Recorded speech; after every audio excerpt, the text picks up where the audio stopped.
ఇవాళ సాధారణంగా ఏ మనిషికైనా సరే రక్తపోటు లేకపోతే డయాబెటిస్ అంటే మనం షుగర్ అంటాం కదా! అది చాలా సాధారణమైన అంటే జబ్బులు కావవి. అవి వాటి జబ్బులని అంటారు గానీ జబ్బులు కావవి. అవి శారీరకంగా అండ్ జన్యుపరంగా లేకపోతే రకరకాలుగా వచ్చే ఒక ఒక పరిస్థితి. సో, రక్తం ఉన్నప్పుడు దానికి ఆటుపోటు తప్పవు. కనుక రక్తపోటొస్తుంది. డయాబెటిస్ సరే షుగర్ అది జన్యుపరంగా, వంశపారపరంగా వచ్చే పరిస్థితి కావచ్చు. లేకపోతే మానసిక ఒత్తిళ్ళ పరంగా కావచ్చు. ఇంకోటి కావచ్చు, ఇంకోటి కావచ్చు వస్తాయి. అయితే ఈ ఉపోద్ఘాతం నేను ఎందుకు చెప్తున్నానంటే బీఆర్ఎస్ పార్టీ అధ్యక్షుడు కాలం కలిసొస్తే అవసరమైతే ప్రధాని కూడా కావాలనుకున్న కేసీఆర్ అధికారం కోల్పోయిన తర్వాత తరచూ అస్వస్థతకు గురవుతున్నాడు. ఆయన తరచూ అనారోగ్యం పాలవుతున్నాడు. అది ఏదైనా కావచ్చు. దగ్గు కావచ్చు, జలుబు కావచ్చు, జ్వరం కావచ్చు, మరేదైనా కావచ్చు. అధికారం కోల్పోయిన మరుసటి రోజు ఏమో ఐ థింక్ నాకు సరిగ్గా డేట్ గుర్తులేదు గానీ ఆయన కింద పడిపోవడం అండ్ తుంటి ఎముక విరగడం, దానికి ఆపరేషన్ చేయడం, ఆ తర్వాత ఆయన కోలుకోవడం అవన్నీ కూడా మనం చూసాం. ఆ తర్వాత రీసెంట్‌గా కొద్ది రోజుల నుంచి ఇతర సమస్యలతో ఆయన బాధపడుతున్నట్టుగా మనకు కనిపిస్తోంది.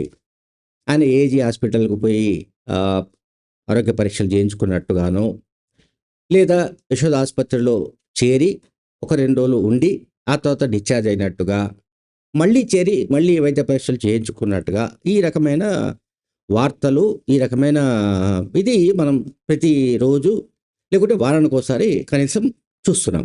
లేదా నెలకొకసారైనా ఇటువంటి వార్తల్ని చదువుతున్నాం. విజువల్స్ చూస్తున్నాం.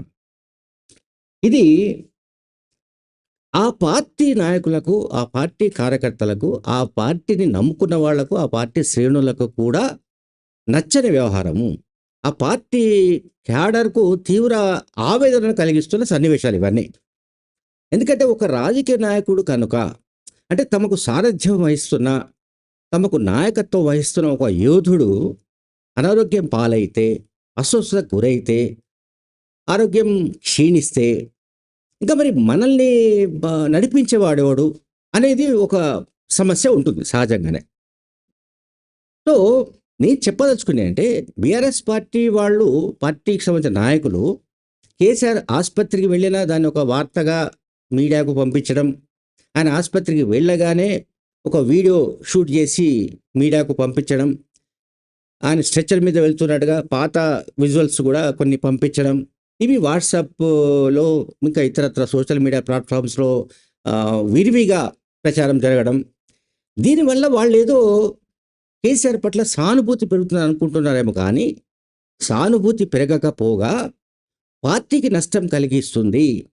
పార్టీ క్యాడర్ ఎప్పుడు కూడా తమ నాయకుడు బలంగా ఉన్నాడని, బలంగా ఉంటాడని, అవతల ప్రతిపక్షాన్ని అవతల తమ ప్రత్యర్థులతో పోరాడతాడని, చిత్తు చేస్తాడని, ఇప్పుడు ముఖ్యమంత్రి రేవంత్ రెడ్డి అంతు చూస్తాడని ఈ రకంగా పార్టీ శ్రేణులు అనుకుంటాయి తప్ప, తమ నాయకుడు తరచూ చీటికి మాటికి ఆసుపత్రులకు పోవడం, లేకపోతే చికిత్సలు చేయించుకోవడం, లేకపోతే సరే చికిత్సలు చేయించుకున్న కేటీఆర్ స్టేట్మెంట్లు ఇస్తుంటాడు.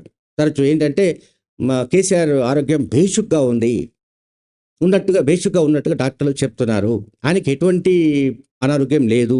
ఆయన కేవలం డయాగ్నోస్టిక్స్ అదే రోగ నిర్ధారణ కోసమే వెళ్తున్నాడు. ఐ మీన్ రొటీన్ చెకప్ కోసం వెళ్తున్నాడు. కనుక అనారోగ్యం పాలైనట్టుగా వచ్చే కథనాన్ని నమ్మకండి. ఆయనకు సంబంధించిన ఇంపార్టెంట్ ఆర్గాన్స్ ఏవి కూడా ఇబ్బంది లేదు. ఇవన్నీ కూడా కేటీఆర్ స్టేట్మెంట్లు ఇస్తుంటాడు. అవి కూడా మనం చదువుతుంటాం. దీనికి మనం ఎట్లా అర్థం చేసుకోవాలి వీటన్నిటిని? కేటీఆర్ ఇచ్చే స్టేట్మెంట్స్ కానీ, లేకపోతే కేసీఆర్ తరచూ ఆసుపత్రికి పాలయ్యే లేదా ఆసుపత్రిలో చికిత్స తీసుకునే సన్నివేశాలను, సంఘటనలను వీటిని ఎట్లా అర్థం చేసుకోవాలి? నిజంగా కూడా ఏ రాజకీయ నాయకుడైనా సరే గెలుపోటములను సమానంగా చూడని వ్యక్తే మానసికంగా ఆవేదనకు గురవుతాడు. మానసికంగా క్షోభకు గురవుతాడు. గెలుపోటములు సహజమే. మనం ఓడిపోయినా మళ్ళీ నిలబడతాం, మళ్ళీ గెలుస్తాం అని అనుకునే వ్యక్తి ఎప్పుడూ అధైర్యపడే అవకాశం లేదు. కానీ ఇక్కడ కేసీఆర్ విషయానికి వస్తే ఆయన 1000 యుద్ధాల్లో ఆరితేరిన వ్యక్తి అని అనుకుంటూ ఉంటాము. ఆ రకంగా ప్రచారం జరుగుతూ ఉంటుంది. ఆయన 45 ఏళ్లుగా రాజకీయాలు చేస్తున్నాడు. తెలంగాణ ఉద్యమాన్ని 2001లో ప్రారంభించిన నాటి నుంచి కూడా గమనిస్తే ఆయన అనేక ఆటుపోట్లను ఎదుర్కొన్నాడు. అనేక అవమానాలకు గురయ్యాడు. అవన్నీ కూడా మనం చూసాం. అయితే వాటన్నిటిని తట్టుకొని నిలబడ్డాడు. ఎప్పుడైతే అధికారం కోల్పోయిందో ఆయన చతికిలబడిపోయాడు. అంటే మానసికంగానే అనేది. ఈవెన్ శారీరకంగా గట్టిగా ఉండొచ్చు. కానీ ఆయన మైండ్‌లో ఏదో తిరుగుతోంది. నేను అధికారం కోల్పోయాను కదా! మళ్ళీ అధికారంలోకి ఎప్పుడు రావాలి? వస్తానా? లేదా? ఈ రకమైన ఏదో సంథింగ్ ఆయనను బాగా ఇబ్బంది పెడుతున్నట్టుగా నాకైతే కనిపిస్తోంది. నాకైతే అట్లా అనిపిస్తుంది నాకు. ఎందుకంటే కేసీఆర్ చాలా ధైర్యవంతుడని అందరం అనుకుంటాం. ఆ ధైర్యం ఎటు పోయిందన్నది ఇప్పుడు సమస్య. ఎప్పుడైతే ధైర్యం సడలిపోతుందో ఇతర సమస్యలు ఆయనను చుట్టుముట్టే ఆ వ్యక్తిని చుట్టుముట్టే అవకాశాలు ఉన్నాయి. ఇప్పుడు కేసీఆర్ కూడా అదే పరిస్థితి ఉన్నట్టుగా కనిపిస్తోంది. గెలుపోటములు సహజమైన పరిణామం అని రాజకీయాల్లో అనుకున్న వ్యక్తి ఓడిపోయినా కూడా ఆ ఓటమిని తట్టుకొని నిలబడి మళ్ళీ పవర్‌లోకి రావడానికి ఏం చేయాలో అది చేస్తాడు. మనం చంద్రబాబు నాయుడు తీసుకుందాం ఎగ్జాంపుల్. చంద్రబాబు నాయుడు జగన్మోహన్ రెడ్డి ముఖ్యమంత్రిగా ఉన్నప్పుడు ఆయన పడ్డ కష్టాలేవి కేసీఆర్ పడలేదు. ఆయన చివరికి జైల్లో కూడా 54 రోజులు, 52 రోజులు ఉన్నాడు.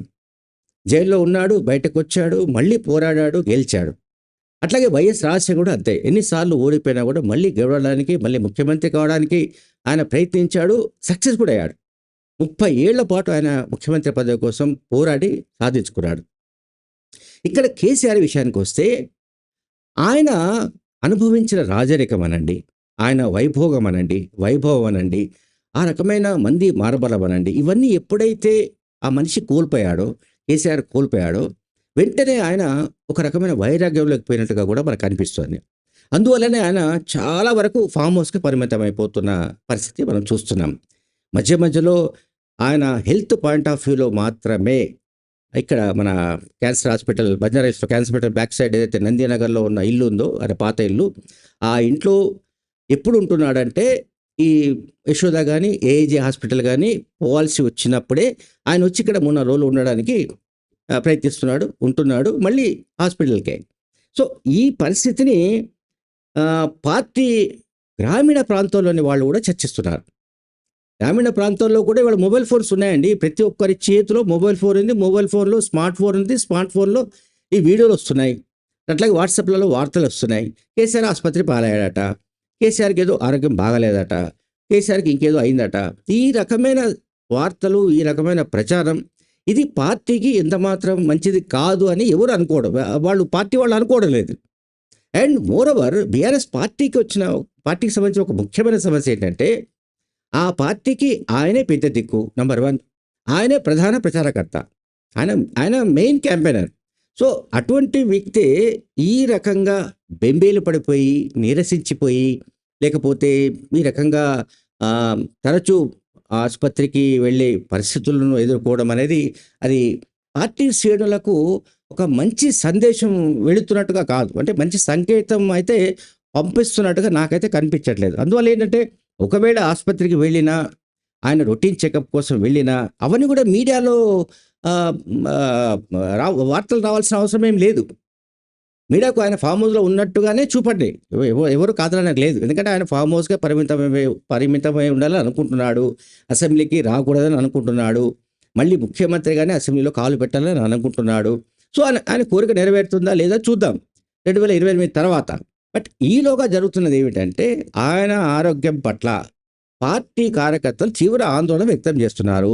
ఆయన చీటికి మాటికి ఆసుపత్రులకు వెళ్తున్న విషయాల పట్ల కూడా వాళ్ళలో చాలా ఆవేదన కూడా వ్యక్తమవుతోంది. Thank you very much.